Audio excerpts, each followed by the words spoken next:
Hi guys, it's Aegis here. So today I'm here with another decent deck profile, and this time we're covering an upgraded version of Dragonic Kaiser Vermillion. So we did have some like kind of promo upgrades for the deck, but then it isn't like making the deck improve by a lot. So I was waiting for more cards to actually save the deck, and recently from DZBT03 we actually get the support. So I added them in also with the Dual Nation cards and then some other cards to just give it a try, and so far I'm quite happy with the upgrades. Of course, compared to like the top tier decks, I think it still got some distance, but at least compared to when I first touched the deck and when we gradually get some upgrades, I think it feels a lot better.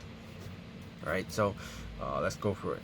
For the right line, I'm using the Vermillion right line. So basically Red Liver and then Thunderstorm, just as usual, to search myself the order and any key parts that we need. And then when we get to Vermillion, we hopefully have the orders to start binding cards when our opponents, when we are attacking multiple units with Vermillion.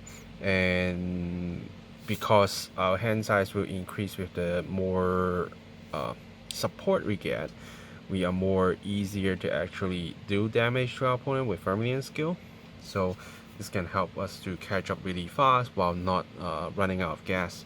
So so far I'm quite happy with the support that we are getting, and I'm going to show you some of them. First one is the protection twin cast. So this is a card that allows you to basically guard for 2 times, and you really need it here because again it's not a deck with a lot of like hand size, even when we have something to increase our hand size, but we still need some kind of defensive, and I think this one allow us to be the most flexible, because even if you don't use for the first part 10k shield part, you can still kind of drop it in the drop zone and get ready when you need the extra defense. So I really like this card, and I'm actually putting this card into different decks to keep trying it out, and so far it's doing me good. So yeah, there we go. And then we have our Eternal Thunderstorm. That's how we get the power buff, how we start to binding cards during the battle phase. So it's very important. And I usually digit for the right deck, but I do have a mindset change that sometimes I might actually keep it so I can actually use it one more time. Because if you use it from the bind zone, use it from the drop zone, it will get bind. And if you just play it normally, you just go to the drop zone, then you can use it again, right? So I sometimes actually keep it in hand and use it rather than just ditch all of them. But if you are comparing other key parts to this, then you might need to actually drop it. And then more personal rights. We need the souls, we need the extra powers, so nothing too much to say about that. And then we have the Rough Cow Hammer Dragon. So this, if you use it well, it actually helps you a lot when it's your attacks. If you have played a normal order, which basically is your Eternal Thunderstorm, this turn you will get plus 5k until end of the turn, and at the end of the battle, you can counterblast 1, draw a card, and bind this unit so that you can empty the space for your Phoenix. And then when it's in the bind zone, when you play a normal order, so it's for the next turn, if you have a Vanguard with only Narukami for his clan, and Vermillion in his card name, so it's basically Vermillion support, and you do not have a Regard with the same name as this card, then you can call it to Regard Circle. So it just kind of blocks you from calling the same unit so easily to build up your front row, which I think is fair. And then you can just bring him back, and when he attacks you can also get the power up, and then you can bind him and draw a card again, so you can keep recycling that. So it's definitely something great to have, because when we are playing the old Vermillion, we always need to hand play some cards before our phoenixes coming up, right? And the phoenixes will just step on those units, so you will be like keep wasting cards to do multiple attacks, but then the phoenixes isn't actually hitting big. But now you at least can have this to empty your space to draw you a card, so you aren't actually like losing resources, and you can reuse that again. And when you start reusing them, it's kind of just gaining your cards. So even when you turn into phoenixes, it's still kind of okay when your hand size can still be a little bit bigger, right? So definitely good support to have. And then Thunderstorm, because we need to soul charge, nothing too much to say about that. The extra 5k is good to have, but yeah, it's not like the key point. The key point is on the soul charge.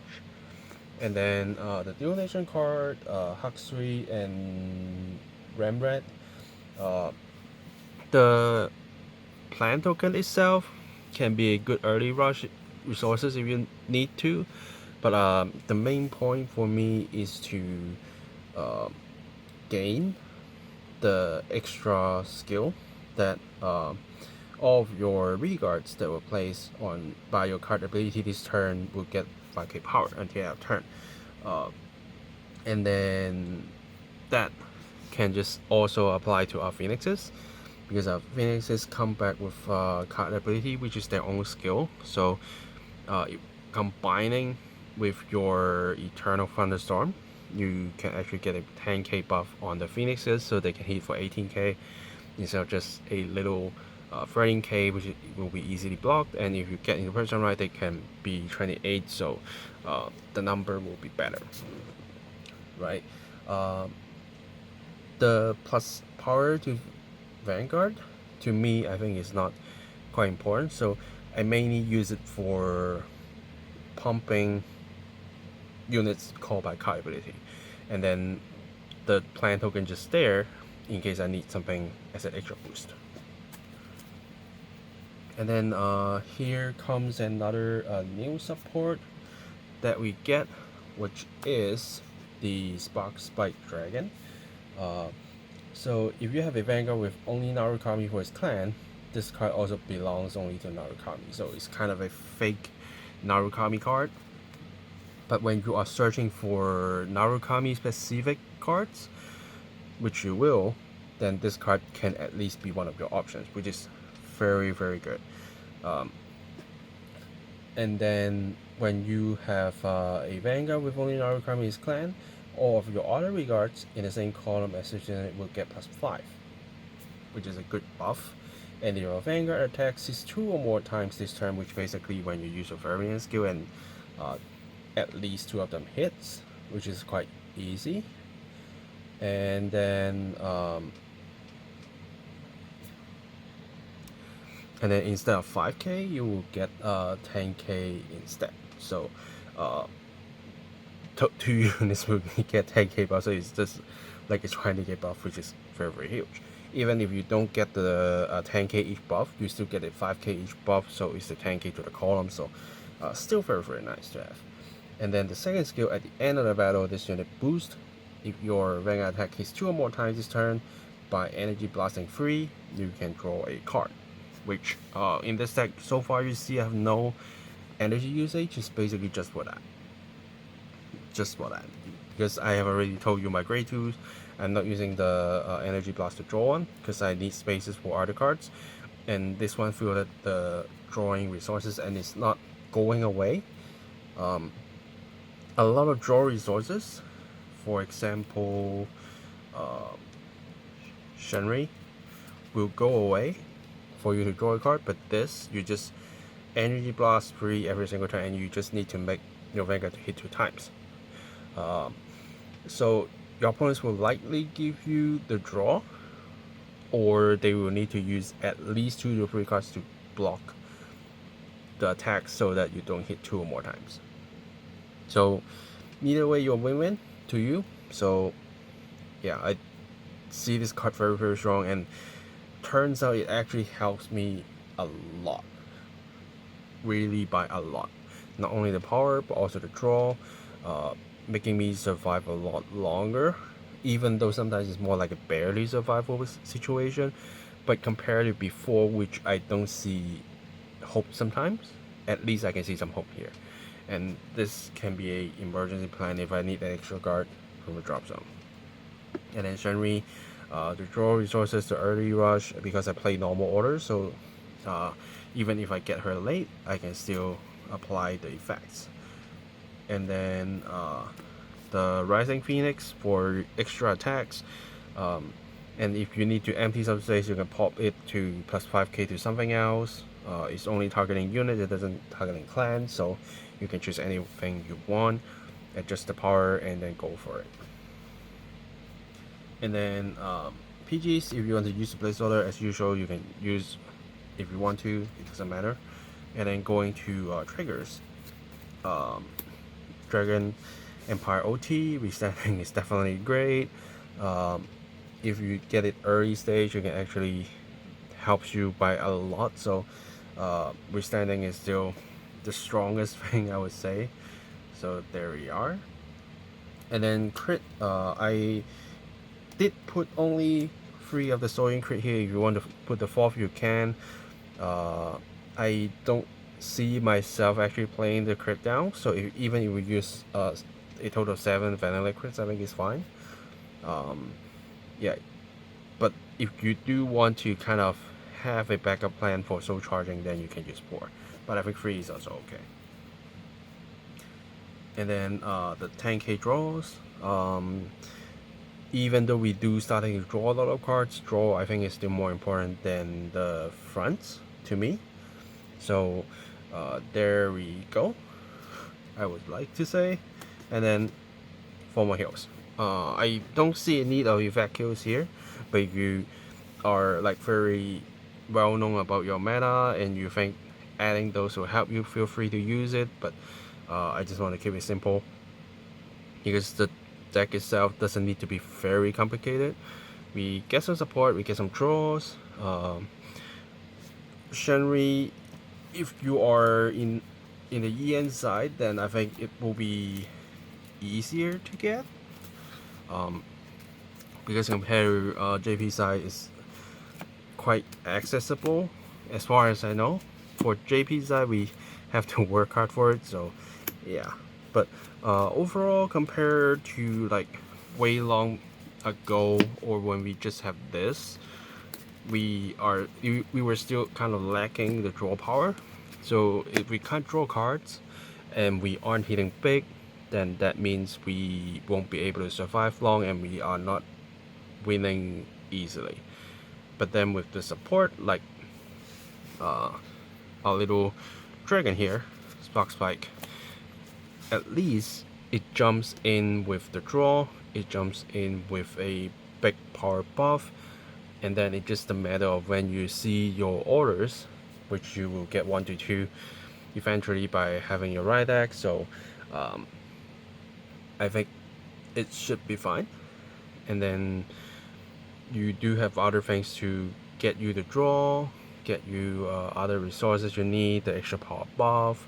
So I have to say the deck itself is really getting way better, which I like, because I do like Vermillion. I do like indeed that it's actually easier to use his skill, and instead of just hitting the whole threat roll, now you can actually pick 2 Rearguard Circle and just smack those Rearguards, right?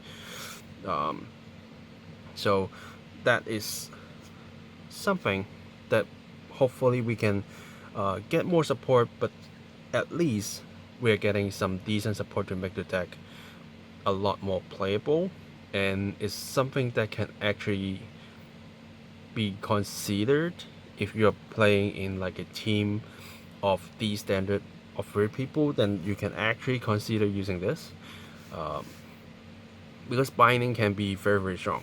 Like when you're facing decks like Arcade, even though sometimes they do kind of escape quite fast, but then you can still choose something to hit and then bind them away, and those will just be very hurtful to your opponent when they can't use their resources again.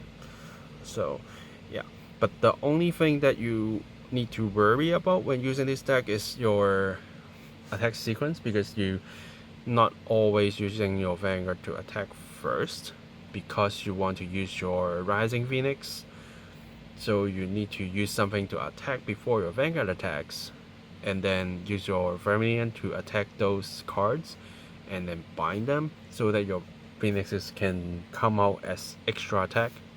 If not, you'll still be doing free attacks. So, but sometimes you actually need to make that call to not use the Phoenix for the turn if you see something with intercepts being annoying and you want to get rid of them. So you might actually need to use your Vanguard to attack first, and if your back row is somehow empty, then you can still bring the Phoenixes out at the back to be booster. So that is still fine, because you can still pop your Phoenixes to plus 5k to something else the next turn, so it's not completely lost.